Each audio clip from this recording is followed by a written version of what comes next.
acuerdo que había un gallo que no era cliente mío, un amigo, y me dice, mire compadre, estoy jodido.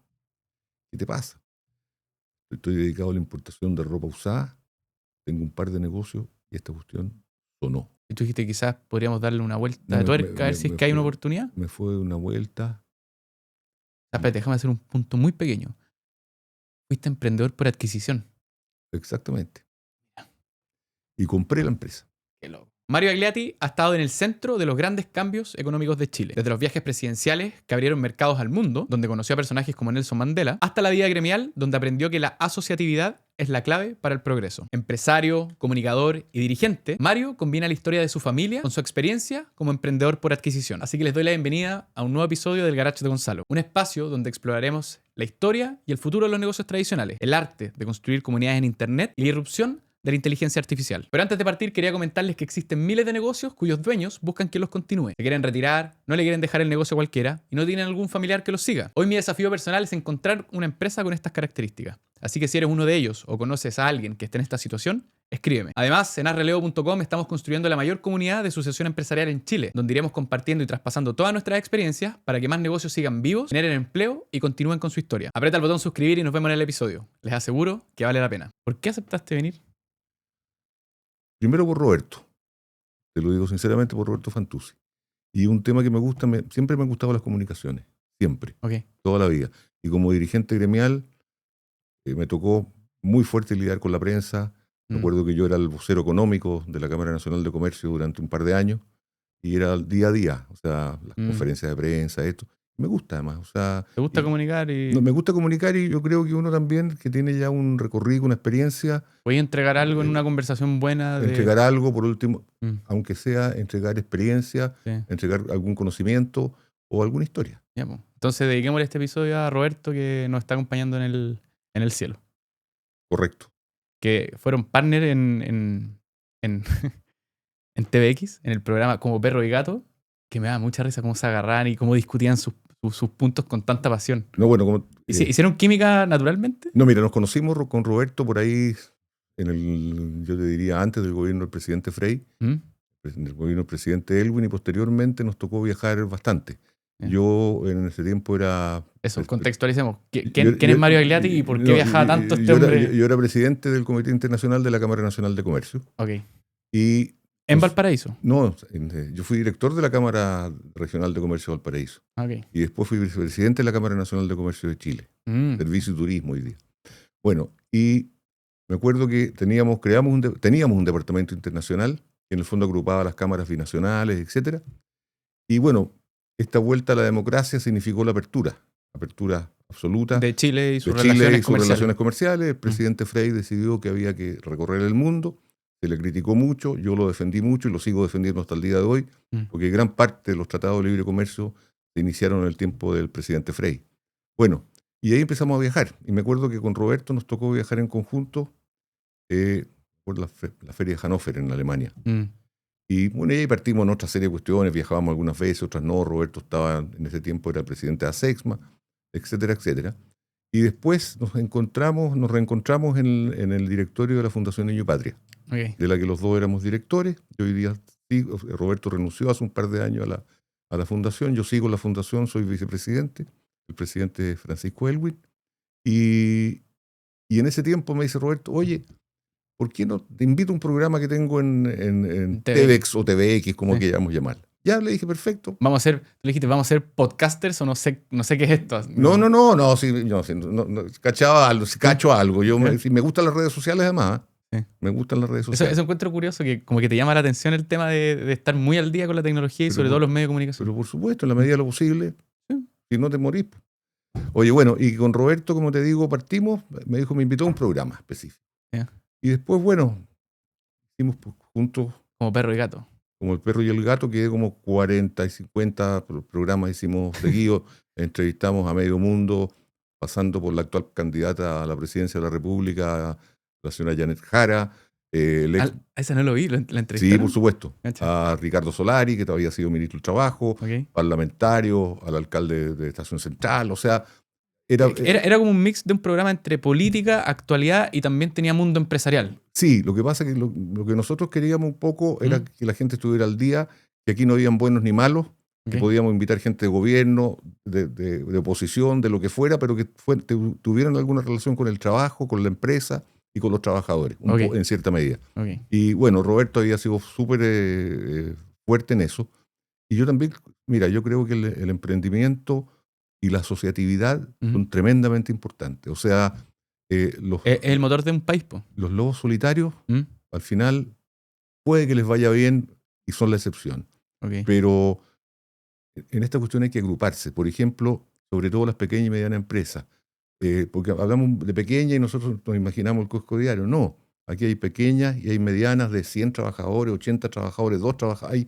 Hay un mundo tremendamente amplio y tenemos la obligación de cooperar en esa cuestión. ¿Me entiendes tú? Entonces, y esto, por ejemplo, esto que hacíamos nosotros con los viajes con el presidente de la República. Sí. A mí me tocó organizar los viajes con el presidente Frey, el presidente Lago y el principio de los gobiernos de la presidenta Bachelet. O sea, se podría decir o inferir que Mario Agliati es en parte responsable de que tengamos los tratados de libre comercio. No te digo, no, para nada. O sea, no me quiero arrogar, digamos, pero fuiste una pieza. No, o sea, por supuesto que nosotros íbamos con los presidentes de la República y nosotros ellos estaban a alto nivel, digamos.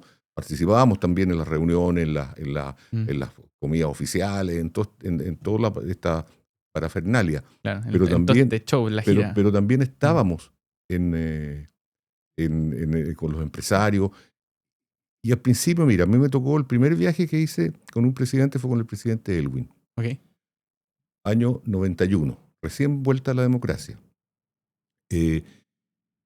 En ese tiempo todavía las cosas no estaban muy ordenadas en la Cancillería porque veníamos saliendo de un gobierno, entrando en un gobierno largo, entrando en otro gobierno.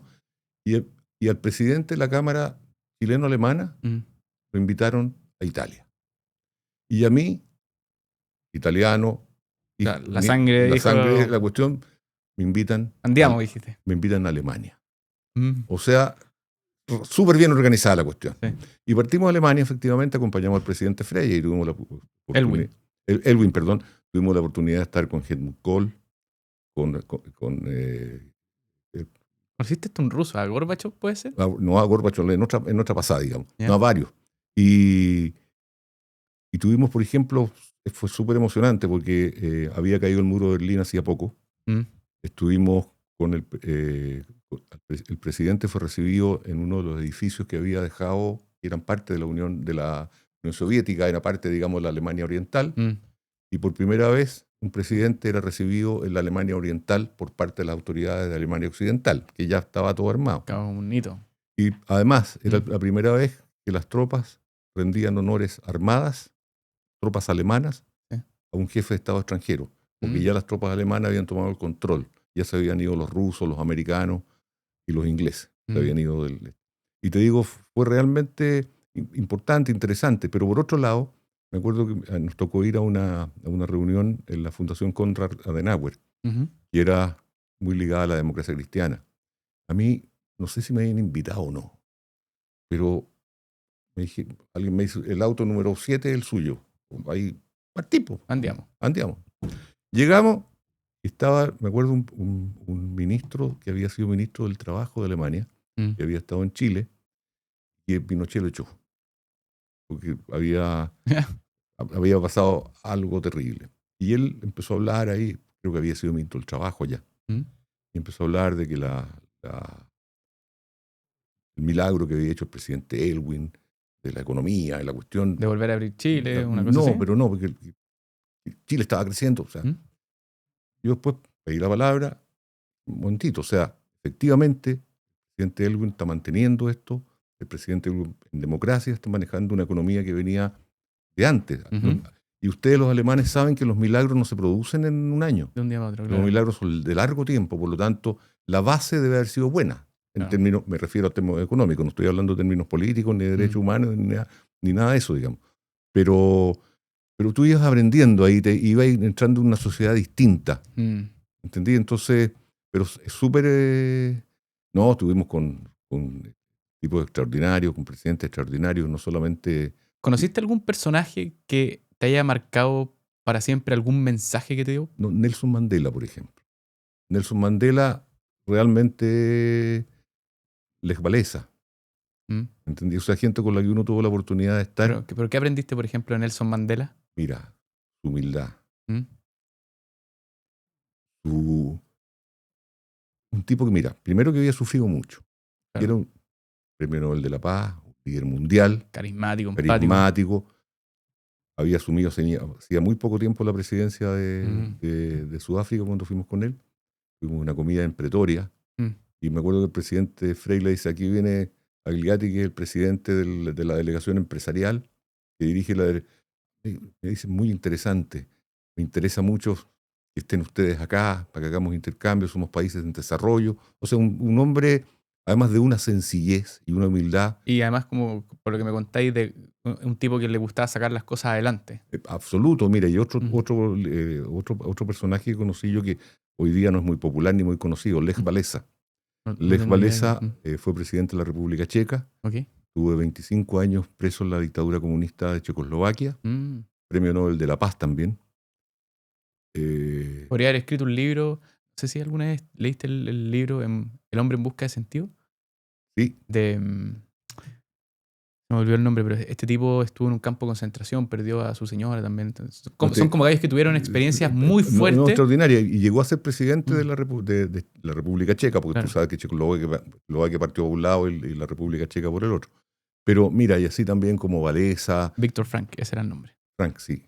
Como también, bueno, presidentes de Colombia, Mm. de Ecuador, tipos, algunos aburridos, otros tremendamente entretenidos, otros tremendamente inteligentes. O sea, Sí. un poco era Estados Unidos, por ejemplo. El mundo del poder Con era el- básicamente. mira, con el presidente Frey, me acuerdo que nunca me voy a olvidar que armamos un grupo empresarial, fuimos 200. 200 empresarios. 200 empresarios en Mm. una de las visitas del presidente Frey. Y me acuerdo que yo era amigo de un gerente de United Airlines. En ese tiempo volaba a Chile diariamente. Ok. Y yo le digo, oye, ¿por qué nos hagamos una cuestión entretenida? Son 200 los empresarios que van aquí y allá. Me dijo, déjame hablar con la gerente para América Latina. Mm. María Sastre se llamaba. Y habló con ella y autorizó que viniera por una sola vez el avión, el Boeing 777, que en ese tiempo ya era la última chupada del mate. Claro. ¿Ya? Me acuerdo que llegó este avión, quedó una embarrada porque lo hicieron sobrevolar para mostrarlo sobre Reñaca.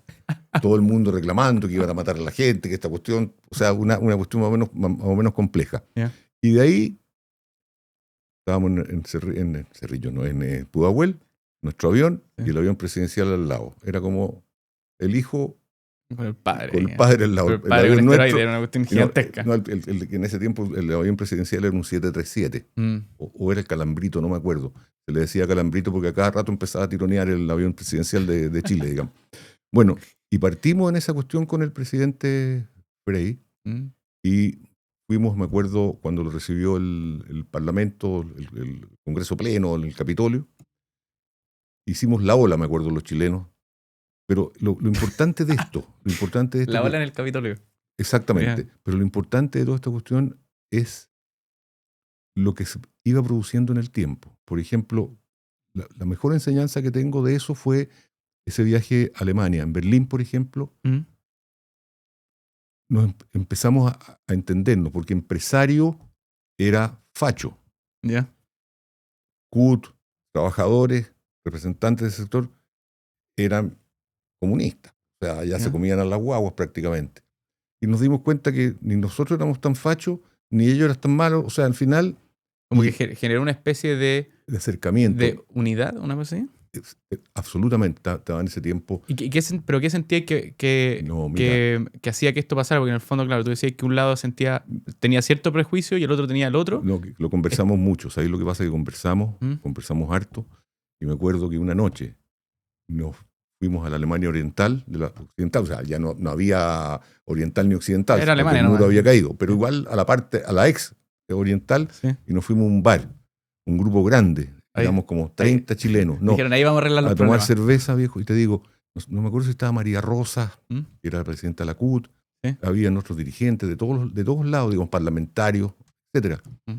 Y te digo, en todos los viajes, y de ese viaje fue el primero, que para nosotros fue una tremenda experiencia, se acabó las diferencias afuera.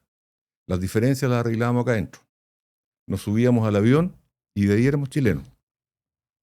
No éramos empresarios, no éramos derecha, izquierda, centro, comunista No, lo mismo. o facho. ¿Me entendí? O sea, y eso durante todo ese tiempo se respetó ese, ¿cómo explicarte? Como acuerdo Un acuerdo tácito. tácito, eso te iba a Tácito, decir. exactamente. Entonces, y fue rico, te digo, o sea, se podía conversar y todo lo demás. Bueno, los tiempos fueron cambiando, y ya los viajes presidenciales. Además, otra cosa que te quería destacar, los grandes empresarios no requieren la visita de un presidente. Ellos hacen los negocios, los business directamente, son grandes compañías, ¿no es cierto?, conversan con sus pares afuera. Pero para el pequeño, mediano, estamos hablando mediano, la gente piensa, claro, el boliche de la esquina. No, o sea, mediana empresa que tiene 100, 200, hasta 300 trabajadores o más a lo mejor, pero no son grandes empresas ni grandes conglomerados. Esa gente es re importante porque el jefe de Estado abre puertas. ¿Me entiendes? El hecho de ir con el presidente de la República de Chile es otra cosa que va a ir un grupo de empresarios a hacer negocios. Empresarios chicos que no tienen los contactos, etcétera. Yo me acuerdo que una vez a mí me tocó con el presidente de la República Checa, con Václav, le dicen ellos, Václav Havel, le decimos nosotros, lo leemos así. Me acuerdo que estábamos en Viña Tarapacá, donde yo trabajaba, y habíamos invitado, o sea, me había llamado el embajador checo, me dice, oye, el presidente viene, le encantaría conocer una viña, etcétera, etcétera. Ya, perfecto. Bueno, en todo caso, a mí el tiempo que estuve en eso, recibía más de 50 jefes de Estado. Entre ellos el príncipe Alberto Mónaco. Era prácticamente un diplomático por ejercicio. Por ejercicio. Entonces yo hacía mucha pega que la Cancillería en ese tiempo no la hacía y a lo mejor todavía no la hace, pero no sé, será o no, digamos. y me dice, ¿ustedes están en la República Checa? En ese tiempo no estábamos en la República Checa. Le digo, no había en ese tiempo celulares. Los presidentes usaban esos teléfonos satelitales. O fax. Unas cosas, no, un teléfono satelital, una cuestión enorme. Se puso a hablar en checo, él no hablaba mucho inglés, entonces era todo con intérprete. Ya, me dice, aquí está su distribuidor. Hablé con un señor y efectivamente después la gente que se encargaba del área comercial de Europa, la cuestión, y hoy día tengo entendido que está todo yo ya no estoy en más ese... aceitado. no estoy tan al día en eso, pero tengo entendido que Tarapacá y Misiones de Rengo son las viñas principales chilenas en la República Checa. Y gracias aquí a la visita del presidente Havel, digamos. Claro. Eso no se sabe, no se cuenta, no se comenta, pero son cosas que... Pero es como el tras bambalinas de cómo se empezaban a construir estas relaciones comerciales. Exactamente. Ya, pero hagamos una pausa. Roberto Fantuzzi te llevó al programa porque quería hacer quería formar una especie de alianza con los empresarios. Pero, ¿dónde parte la historia de Mario Agliati como empresario? ¿Siempre fuiste emprendedor de joven? ¿Te transformaste en emprendedor? No, mira, yo primero empecé a trabajar, o sea, estudiar, trabajar, etcétera, ¿no es cierto? ¿Sí? Y siempre tenía alguna cosa, algún negocio. Hablábamos al principio que una panadería, que una empresa de limpieza industrial, de esta cuestión, director de empresas, de distintas empresas. Yo estaba en todos los ámbitos, gerenteando, como director, como gerente o como empresario, hasta el día de hoy, digamos. ¿Me entendí? O sea, siempre... Pero de familia empresaria... Bueno, mi familia, mi nono llegó de Italia, por supuesto el nono, el abuelo. Sí. Él nació en el norte de Italia. Son la Lombardía, ¿o no? Somos lombardos, exactamente. Con mucho orgullo. Y aunque la otra vez estuve con la vicepresidenta del gobierno del Véneto, la Elisa De Berti, y yo formo parte de una organización representando el Valle de Casablanca que se llama Great One Capitals. Okay. Y a Italia, el Valle de Casablanca o el paraíso Casablanca Valley representa a Chile, es la capital elegida, y Verona representa a Italia. Bonito Verona. Y Verona es parte del Véneto, la capital del Véneto es Venecia. Y fuimos a ver a la vicepresidenta del gobierno que nos recibió en el Palacio Balbi, que es el palacio del gobierno de Venecia. Y fuimos conversando y toda la cuestión para mí fue más fácil que el resto de los delegados por el idioma y todo lo demás. Porque parla. Entonces me dice, ¿de qué región eres? Chuda. Lombardo, le digo yo. Y me queda mirando y me dice, Nessuno perfecto. Porque el Véneto con la Lombardía Sí, nunca han pues. tenido una Sí. relación muy buena, digamos. Bueno, Ya, pero el nono vino de la Lombardía. vino de la Lombardía, ¿Mm? vino a trabajar primero con unos parientes. Nosotros, entre nuestra parentela estaban los del Orto, los Schiavellieri, todos dedicados al tema de los vidrios. ¿Ya? Oficio muy italiano. Muy italiano. Y mi nono, Junto con los alimentos, las pastas. la pasta, la vidrería, toda esta cuestión. Y Ya. mi nono empezó a trabajar con ellos y después se independizó, empezó a formar su ¿Vidrería o empresa su de vidrio? vidrería, su vidrería grande, Ok. empresa grande. Sus hijos trabajaban todos con él, cosa extraña hoy día. Sí, es lo que comentaba antes. Bueno, uno médico, el otro agrónomo, esos no. Los que estudiaron contabilidad o otras cosas más relacionadas empezaron a trabajar en el negocio. Mi papá en ese tiempo manejaba toda la relación con las instituciones del Estado, obras públicas, cuestiones. De ahí viene un poco el Mario Gagliati diplomático. Sí, exacto. Y de ahí, y bueno, y él murió mi nono años 60 y tanto, imagínate. Y siguió funcionando el negocio. Bueno, y después unos siguieron, mucha gente, los buques se van llenando, entonces los buques requieren un capitán, no 10. Sí. Entonces al final se fueron separando los negocios. Mi nono dejó una herencia, buena herencia, digamos, todos recibieron algo, la familia. Ellos partieron cada uno uno en lo suyo de nuevo, ¿no es cierto? Y hasta el día de hoy uno de mis sobrinos, Santiago Gagliati, él maneja, todavía tiene la vidriería, ya cambió. Sobrino, espérate, eso quiere decir que... Hijo de un hermano de mi padre. ¿Va en cuarta generación? ¿Una cosa así? No, mi padre, nosotros y mis sobrinos. Del que llegó la tercera. Sí. Entonces, y Santiago mantiene eso, pero ya está más dedicado al tema de los vidrios, de cuestiones para mesa, de decoración. Evolucionó, digamos. pero evolucionó naturalmente. Sí. Si al principio era aquí lo que era una cortadera de vidrio, llegaban vidrios de Bélgica, se importaban de aquí y de allá, llegaban los barcos, había que ir a recibir los barcos al puerto de Valparaíso. Eso cambió totalmente. Pero absolutamente, todo ha ido cambiando. Entonces, pero afortunadamente... Todo cambia, maldita sea, decía el Coco Legrand. No, el Coco, éramos amigos con el Coco. Bueno, con Alejandro González Legrand. Pero, mira, así se van dando las cosas. ¿Y tú estudiaste economía? Sí, y con Fantuzzi nos dedicamos a hacer muchas cosas en conjunto. Fantuzzi también es familia italiana. Familia, por supuesto. Pero él estudió en el St. George. No hablaba mucho el idioma porque no le gustó, o sea, se dedicó a otras cosas. Porque se puso a trabajar de re joven, Roberto, se ingresó a la universidad y se fue a trabajar, trabajó con el hermano. Para él después, con los años, la muerte de Ángel fue un golpetazo. Y después también quiso emular a su hermano a ir al Senado, no le resultó. Ángel fue senador y Roberto no lo eligieron, digamos. Bueno, y ese último tiempo, como te decía, con el programa del perro y el gato, como el perro y el gato, era súper entretenido porque además no es que peleáramos tanto con los invitados, peleábamos mucho peleaban entre nosotros.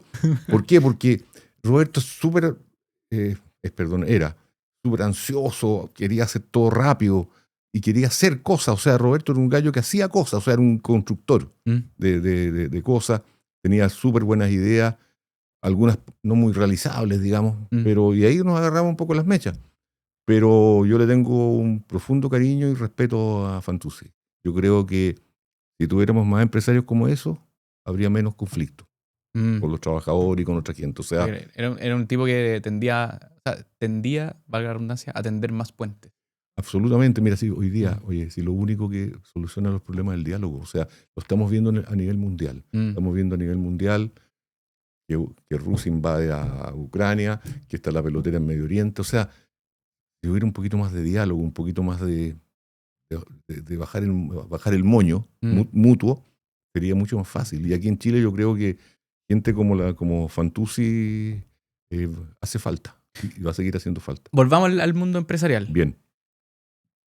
¿Cuándo Mario Gagliati decide voy a tener una empresa? ¿Y qué empresa partiste? No, fue muchos años. Me acuerdo que lo primero que compré, yo era gerente de un banco en Valparaíso. Y siempre estaba metido en lo gremial. Era presidente del Círculo Gerente de Banco de la Quinta Región, vicepresidente en esos años, gobierno militar, del Consejo Regional de Desarrollo en representación del sector privado. y mis colegas me eligieron de vicepresidente para joderme, digamos. ¿Mm? Bueno, y me acuerdo que había un gallo que no era cliente mío, un amigo, y me dice, mire, compadre, estoy jodido. ¿Qué te pasa? Estoy dedicado a la importación de ropa usada, tengo un par de negocios y esta cuestión sonó. Y tú dijiste, quizás podríamos darle una vuelta No, de tuerca, a ver si es que hay una oportunidad. me fue una vuelta. Espérate, déjame hacer un punto muy pequeño. Fuiste emprendedor por adquisición. Exactamente. Y compré la empresa. Qué loco. Y compré esa cuestión. ¿Ya? Y por supuesto que tenía una sede en Quillota, no, en Quilpué, en otro lado. ¿Mm? Tenía que ir. Yo tenía oficina en Valparaíso. Tenía que partir de repente, tener... Porque la compraste para ser operador, o sea, No, tú... para operarla y para mejorar Para mejorarla, el sí, sistema, para comprar más barato, comprar mejor. ¿Me entendí? todo, O sea, sí, un sí. poco... Porque el negocio era bueno. Sí. Lo que pasa es que estaba abandonado. Estaba mal gestionado. Estaba mal gestionado, absolutamente. Ok. Ya, compré, ¿Mm?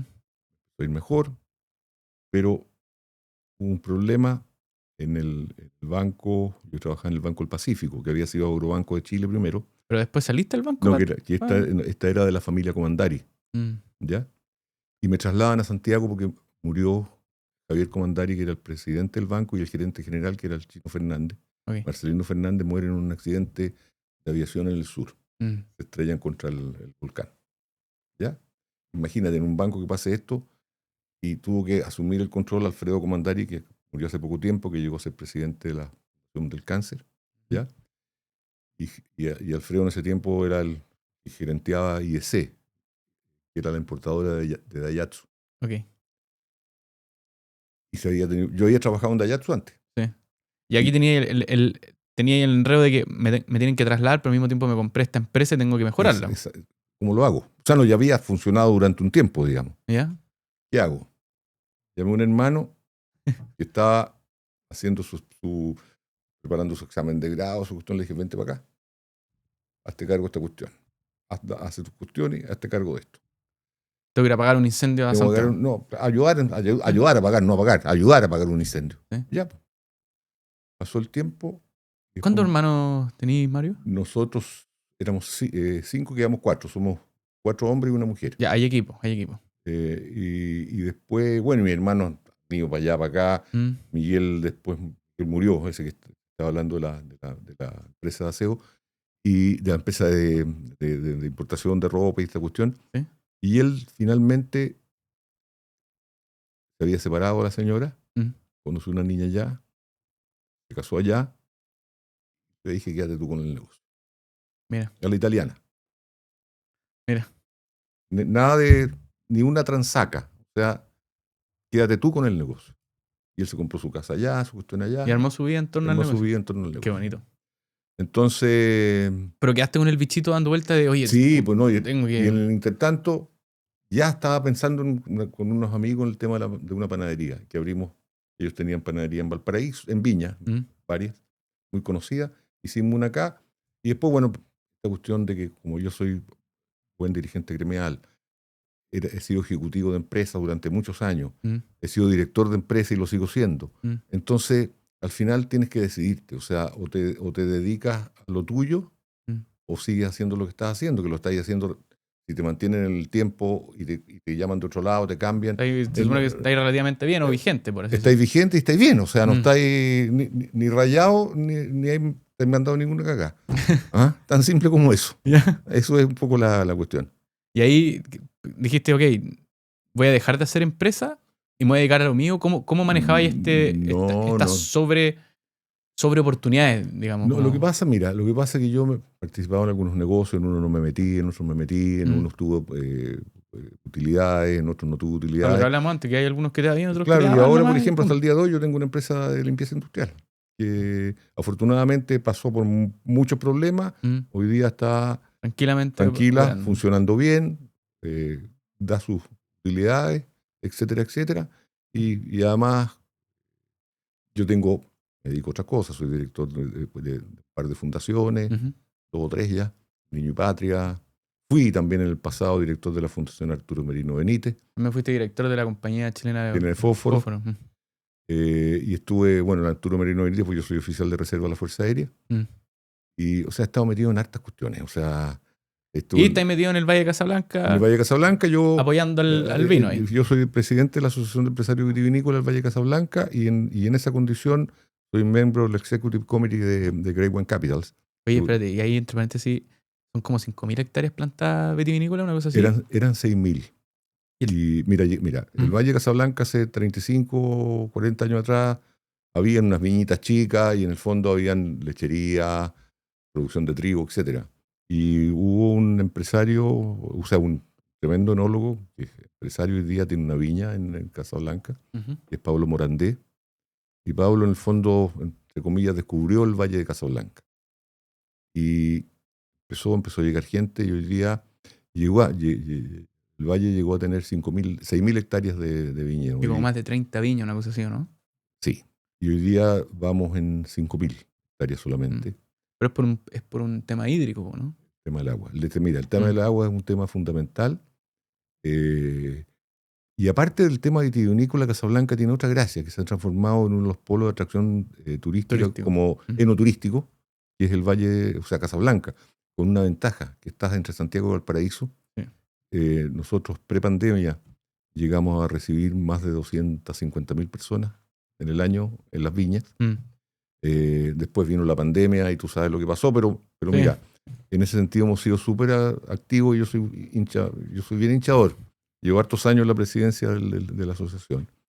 Y dijimos... O sea, más que hinchador, ¿te gusta el relacionamiento público? Me gusta y me gusta bien hecho, pero hacer cosas bien. Entonces, con algunos colegas del directorio que son agrónomos, etcétera, empezamos a trabajar en un acuerdo de producción limpia que estamos terminando este año. Va a ser sustentable. Y el Valle de Casablanca va a ser el primer valle sustentable de Chile. Mira. Valle vitivinícola. ¿Ya? Pero bueno, el valle, nosotros como viñateros hicimos esta cuestión, trabajando, llevamos 4 años y medio, 5 años trabajando. Ya estamos terminando, estamos en la última etapa. Entonces, pero esto favorece al valle. No solamente a los viticultores, sino que también a todos los empresarios agrícolas, etcétera. Va a ser el valle, como te digo, hicimos este acuerdo de producción limpia y lo estamos terminando. Y lo vamos a... Pero seguimos con el problema del agua. Y el problema del agua significa que, mira, había un proyecto, como en este país las cosas pasan, para que vean que esto no es novedoso lo que está pasando hoy día, que se olvidan, que se equivocan, que hay una cuestión que se llama el Canal de la Prosperidad. Lo escuché que fue un proyecto que se empujó, pero que no... No, nació en el gobierno del presidente Carlos Ibáñez del Campo. ¿Ya? Para que tú vayas tomando nota. Uy. En el gobierno del presidente Salvador Allende se avanzó un 20%. Y ahí quedó fallecido. Hasta el día de hoy. ¿Todavía está en un 20%? Mira, nunca se hizo nada más. Mira. ¿Y qué significa el Canal de la Prosperidad? Mira, el Canal de la Prosperidad significaba llevar agua desde Santiago, allá. Al Valle de Casablanca. Al Valle no, agua hacia el Valle de Casablanca, y todo lo que nos usara en agricultura se iba a Peñuela. Okay. Para abastecer de agua al Gran Valparaíso. ¿Me entendís tú? Pero, y nosotros tenemos la ventaja que hay un montón de tranques en el Casablanca, por lo tanto, está la huella hídrica como para llegar. Pero hoy día se vive de la lluvia y naturalmente de la napa freática. Pero resulta que antes tenía ya agua a 20 metros, hoy día tenéis como a 100, 80. ¿Me entendí? Y cada día hay menos agua. Y el valle también está recibiendo mucha gente. Está queriendo ir a vivir allá con todos los problemas de seguridad o de problemas. Alza el costo de la vida en general. O medioambientales o lo que sea, digamos. Pero, y hoy día también podría ser que existiera la posibilidad de retomar ese proyecto. Yo encuentro que va a ser largo, tedioso y costoso. Pero es que... Pero hay otro. Yo creo que no solamente ese proyecto, Mario, yo creo que es un tema con los proyectos en general que tienen relación con la infraestructura, que necesitáis una institucionalidad muy fuerte, necesitáis que las condiciones de mercado también te acompañen, porque son son inversiones de muy largo aliento y son proyectos que requieren mucha certidumbre en general. Sí, y otro lado, y otra cosa... Que no tenemos mucho de eso hoy día. Es que la gente se vaya acostumbrando a que por el agua va a haber que pagar en algún momento. Porque... La otra alternativa que hemos estado viendo también, mirando, Mm. bueno, porque esto no es un proyecto que sea solamente de los viticultores, de la cooperativa agrícola y lechera, O sea, yo creo que el agua es para todo, no, ¿no? agrícola y lechera, la municipalidad, etcétera. O sea, esto es agua para la comuna y el valle de Casablanca, ¿me entendés tú? Y otra de las alternativas que se han estado prospectando es la posibilidad de desalinizar agua. La comuna tiene dos. Pero volvemos a lo mismo, ese es un proyecto de infraestructura. Absolutamente, pero hay que hacerlo en algún momento. O Sí, sea, yo estoy de acuerdo, sí. lo que pasa es que las cosas o se hacen, O se postergan. no, O no se hacen. que no se pueden postergar. O sea, te digo aquí, hay que hacer algo, porque esta cuestión de lo contrario se va A secar. efectivamente. O sea, y es un problema que no solamente tiene el Valle de Casablanca, hay otros valles que tienen las mismas situaciones y otros sectores del país que tienen la misma situación, que no tienen agua y no van a tener agua quizás hasta cuándo, mientras no decidamos hacerlo, digamos. Oye, hablando de cosas que hay que hacer o no hay que hacer, ¿cómo has vivido tú la evolución en general de los negocios en Chile? Bueno, la cosa está cada día más complicada. O sea, mira, mientras no haya certeza jurídica, certeza económica o lo que tú quieras, los negocios son o sea, es muy difícil que tú planifiques y tú proyectes negocios si vas a estar. Que antes se proyectaban, no sé, 10 años. Pero hoy día no, Hoy día no nada. tenía ese O sea, horizonte pero, de... viejo querido, o sea, esta cantidad de guerras que hay, bueno, olvidemos la Segunda Guerra Mundial, pero después no han habido grandes guerras que nos complicaran, estas que están pasando últimamente, que Ucrania, que Rusia, que Medio Oriente, que Israel, que la cuestión que aquí... Que ya no necesariamente necesitáis guerra, ahora los aranceles también es parte del arsenal. Es parte de la guerra. Hay guerra arancelaria, hay guerra real. Volvemos a lo diplomático. Exactamente, o sea... Pero me refiero con la evolución, me refiero como antes, por ejemplo, no sé, pues llegaba tu nono, ¿cierto? Llegaba a Chile, en un Chile que había todo por hacer. Y que hoy día hay mucho de todo, ¿cierto? Hay muchas viñas. Sí, hay mucho de todo. Hay mucho de todo. ¿Cómo has visto tú esa evolución? ¿Tú crees que todavía siguen habiendo muchas oportunidades en Chile que quizás no están donde estaban al principio? Puede ser. No, a mí, o sea, no me cabe en luz. Mira, si esta cuestión es dinámica. O sea, aquí no se acabaron los negocios, no se acabó, ya no se inventó todo, la rueda está inventada. No, la rueda fue evolucionando, la misma rueda, y hoy día tenemos cosas distintas. Por lo tanto, yo creo que tenemos que... Mira, pero te insisto un poco en la certeza, no digamos jurídica, suena como abogado, a la certeza de las reglas del juego. ¿Me entiendes tú? Esa cuestión de que las cosas, primero, todo el tema ambiental, que hoy día es súper relevante, es relevante, pero no puede ser paralizante.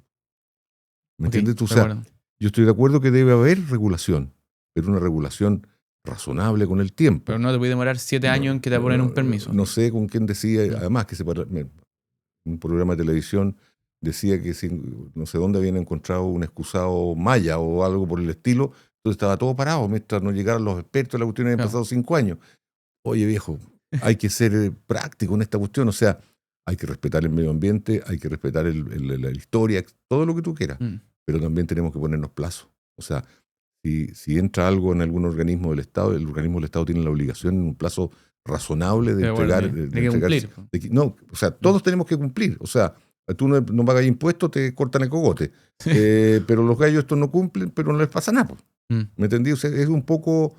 Y yo no quiero ser alaraco, ni mucho menos, pero resulta que todo influye. Mira, los vaivenes económicos internacionales, los vaivenes económicos nacionales. Pero los vaivenes económicos internacionales uno no los controla. Es parte de la ola como en la que todos estamos... Bueno, y nosotros hemos pasado momentos difíciles. Sí, por supuesto. Pero ¿qué es lo que pasa? Que normalmente este país, de los 30 años, y toda esta cuestión, era un país que tenía sus cuentas fiscales ordenaditas, teníamos superávit fiscal, teníamos reservas internacionales importantes. La casa estaba ordenada de cierta manera. Teníamos crédito abierto y barato. Hoy día tenemos cada día menos reservas, estamos cada día más endeudados. Que no tiene que ver con una cosa política, sino que es mirando el estado de sanidad económica de la casa. Exacto. O sea, te digo aquí, yo no estoy escuchando la culpa a este gobierno, en el anterior. A lo mejor el estallido social algo tuvo que ver, porque el desorden y la cuestión a la gente la obliga a ser más ¿cómo se llama? Más cauta, a invertir menos. Aquí se cerraron negocios, quebraron muchas pymes, etcétera, etcétera, etcétera. Por lo tanto, Y no hay una certeza todavía. Tengo un efecto combinado entre el estallido y la pandemia. La pandemia, sí es verdad. Y que se dieron vuelta las condiciones económicas crediticias. Y todavía hay mucha gente que honestamente no está tranquila. No saben qué pasa, qué viene, qué esto, qué lo otro, que los sustos por aquí, los sustos por allá. O sea, hay que mirar a la política, o como el cura miraba a la sacristía, así, qué pasa por allá, cómo viene la cosa, ¿me entendís tú? Entonces, todo nos va complicando y cada día yo creo que se ha ido produciendo una polarización que no es buena. Es bastante, ¿cómo decirte? Porque es una palabra re fea, cagadora. Porque al final, si tú no tienes certeza, no tienes tranquilidad para invertir, para todo eso, y reglas claras, o sea, escucha. Preferís no hacer nada. Eso es lo que pasa. Ese es el problema. O la gente prefiere agarrar sus lucas, meterlas debajo del colchón o llevárselas para afuera. ¿Qué oportunidades? Mira, por ejemplo, hoy día, Mario, si es que tuviese que ser optimista, ¿qué oportunidades veis tú para la gente joven, para la gente quizá en una edad media, no sé, las personas que tienen 40 años que dicen, oye, ¿sabéis qué? ¿Cuáles son las oportunidades del Chile hoy? Supongamos que Chile no sé, empieza a renacer o empieza a funcionar bien la máquina de nuevo. Mira, primero me preocupa que la gente joven hoy día está tratando de irse. ¿Te preocupa eso? Me preocupa profundamente. O sea, yo estoy de acuerdo que la gente hoy día ya con un título, con una profesión no basta.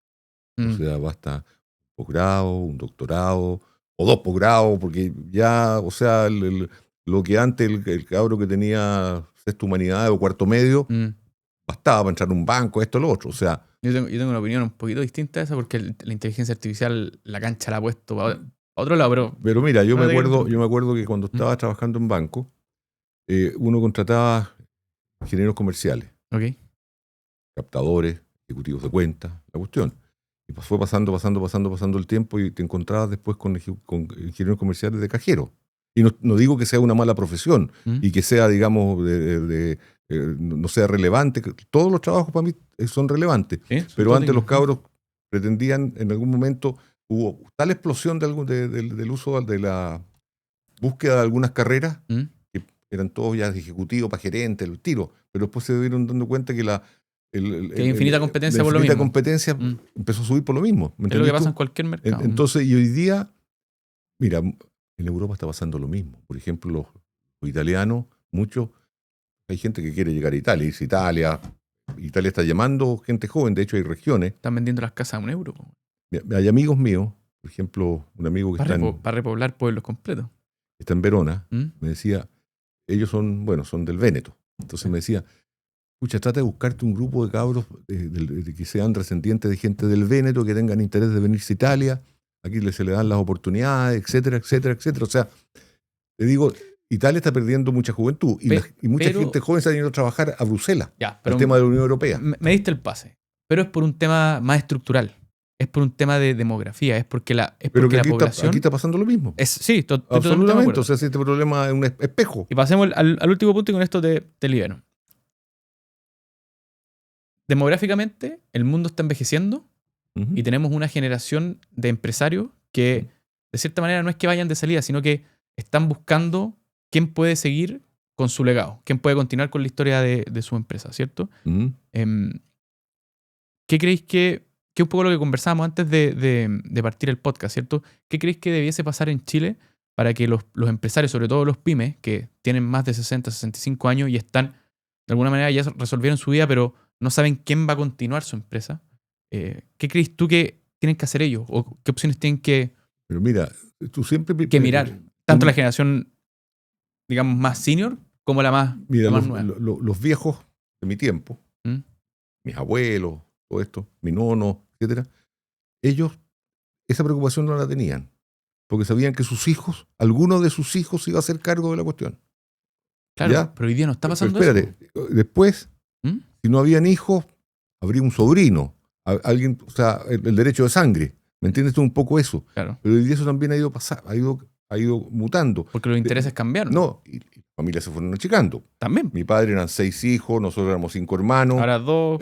Ahora 2, 1, o no tienen, etcétera, etcétera. Entonces la cuestión se va complicando desde ese punto de vista, digamos. Okay. Y además, ¿qué pasa? Los viejos, si ven que nadie tiene interés, o sea, debería haber como lo que tú me decías, que había hecho algún emprendimiento, que gente joven tenga la oportunidad a lo mejor de retomar eso, aunque no sean parientes, no sean, que la sangre no corra o lo Que que le abran sea. la puerta para Que le abran comprarle la la puerta para presa. comprar la empresa, y si se la vende a alguien, que se la vende a alguien que le dé la seguridad que el negocio va a seguir. O sea, en el fondo, Que se meta ahí que de se meta lleno. en la cuestión. Entonces, eso es lo que hoy día yo veo que ha ido cambiando con el tiempo. O sea, entonces, las familias se fueron reduciendo. Pero tú crees que ahí para que pase eso hay una... De nuevo, estás acá porque tú tenés un gran talento comunicacional de crear estos puentes. ¿Qué crees que falta? ¿Hay un tema de barrera de que no hay comunicaciones entre estas dos generaciones, que no es un tema discutido porque puede ser tabú o no? ¿Qué pensáis tú que puede pasar? Yo creo que los viejos están preocupados de otras cosas. Los viejos están preocupados de la salud, de esta cuestión, de que la empresa, que yo no tengo la familia no quiere hacerse cargo. Los chiquillos jóvenes hoy día, a muchos no están ni ahí. O sea, yo creo que no sé qué porcentaje de la juventud está interesada en emprender. O otros a lo mejor se acomodan con estudiar, recibirse y trabajar en lo que les gusta, digamos. Y si no es empresa aquí, tradicional y si no es aquí, será fuera. ¿Me entendiste? Entonces, esa cuestión va... Pero mira, a mí lo que me da esperanza es que haya este interés por hacer posgrados, por salir, o internamente salir para afuera, pero ojalá esos talentos vuelvan.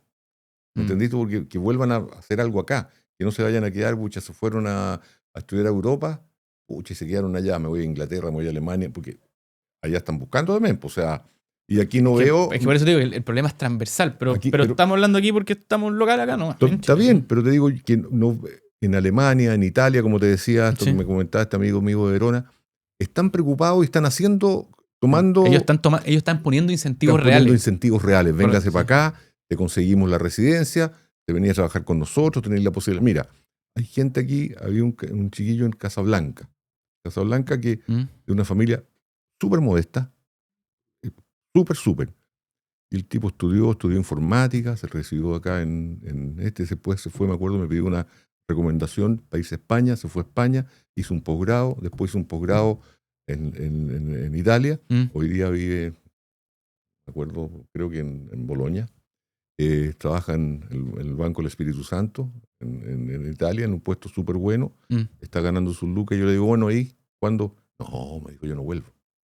Yo ya hice mi vida en Italia, tengo mis amistades, tengo todo acá, tengo mi trabajo, me está yendo bien, estoy comprando una casa. ¿Me entendí? O sea, yo soy partidario de la meritocracia, sí, en ese sentido, pero eso es al margen. Pero como te digo, hay mucha gente que se va a estudiar a la cuestión y no vuelven. Y no hay raíces, a lo mejor. Ya, pero ahí tenía un punto, porque mira, los italianos lo hicieron bien y los europeos lo están haciendo bien porque como se dieron cuenta que tienen un problema estructural que, de nuevo, los países están envejeciendo y no hay tasa de recambio. Bueno, ¿cómo tenemos el talento joven para que se haga cargo de las empresas o para que agregue valor en el territorio, ¿cierto? Si es que eso tuviésemos... Si es que yo te pasara la posta y digo, Mario Gagliati, proponme una solución estructural en Chile. ¿Qué incentivos tendríamos que poner para que esto exista, como esta transferencia? Mira, primero hay que facilitar la formación de negocios, facilitarlo con la permisología y toda esta cuestión que habíamos conversado recién. Okay. Después hay que incentivar a la gente desde el punto de vista tributario, porque hoy día la gente monta un negocio y empieza a ahogarse. Empiezan a ahogarse, los cabros no saben que esta cuestión que la otra. O sea, que la contabilidad, que el impuesto. Exacto. Después, mira, la contratación también de personal es complejo hoy día. Hoy día te han llegado, mira, primero un salario mínimo. Puede ser que no sea vital, como dicen uno o lo que sea, pero es complejo para una pyme llegar a pagar ese salario. Bueno, es la realidad de hoy día.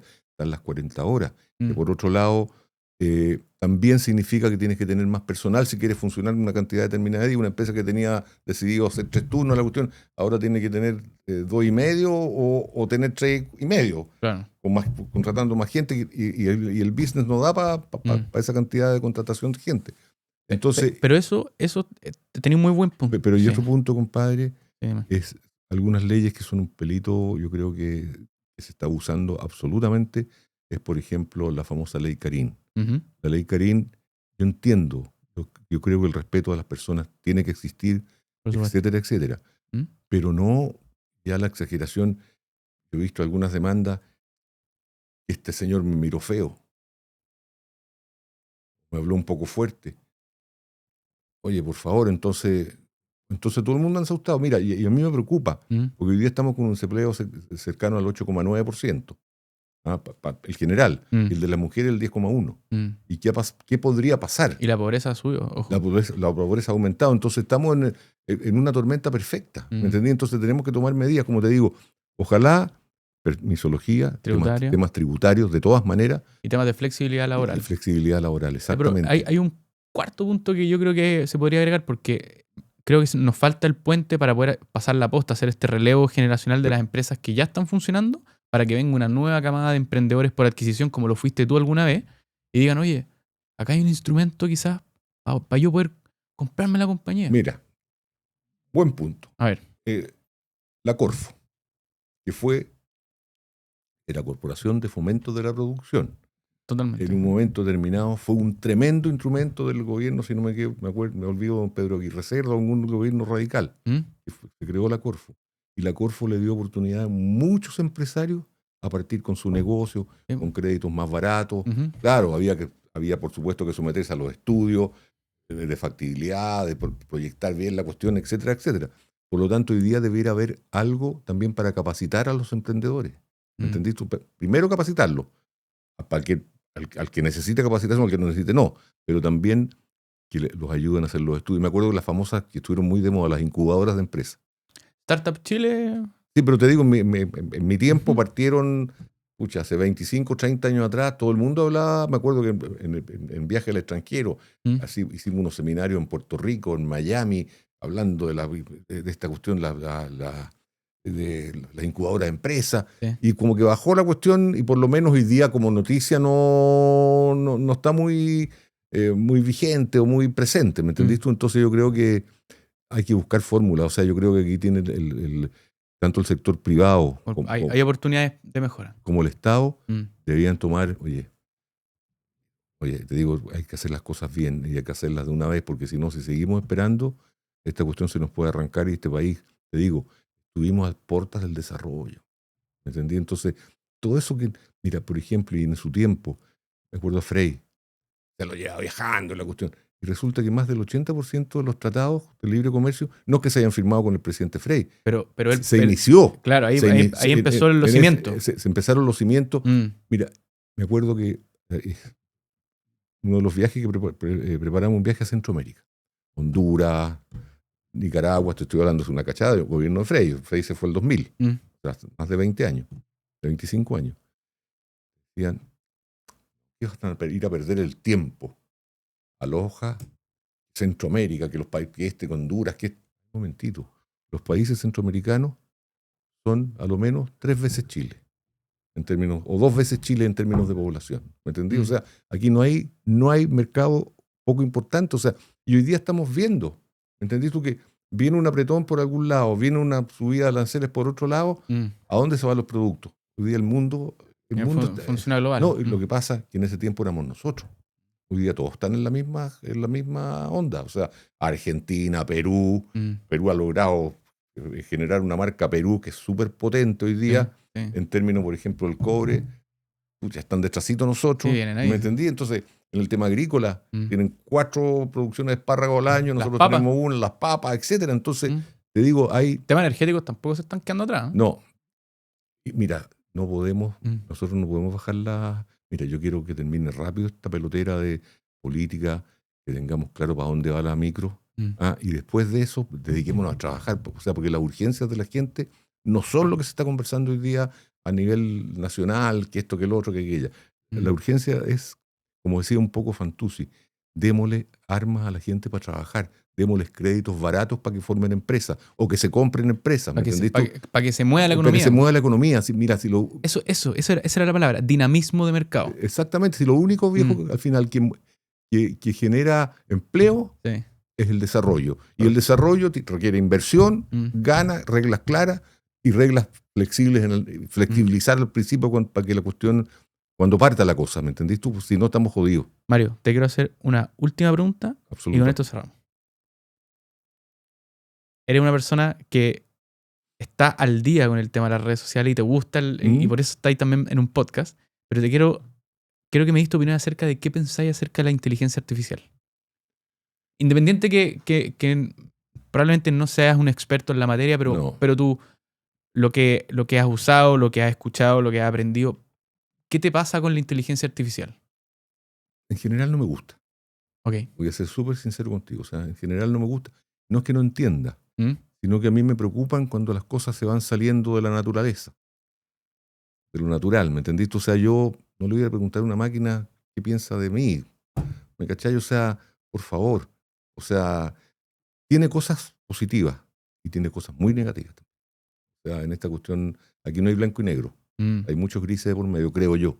¿Pero tú crees que, por ejemplo, sea una gran herramienta para delegar todas nuestras, llamémosle, capacidades cognitivas, pero siempre el olfato, la creatividad, el arte, el artista que tenemos adentro, no se lo podemos entregar? Absolutamente de acuerdo contigo. No se puede entregar. Mm. Porque viejo querido, o sea, si no podéis traspasarle lo tuyo a un tercero, Mm. y además a alguien que es etéreo, en el fondo, una cuestión media etérea, media... Mm.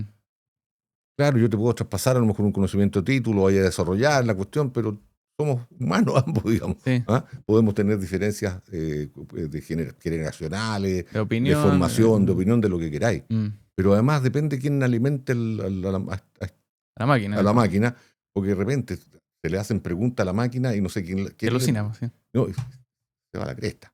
Mm. ¿Me entendiste? O sea, es súper complejo. Mario, gracias por venir al podcast. No, y a ti, pues 1.000.000 de gracias a ti. Te pasaste. Hasta la próxima.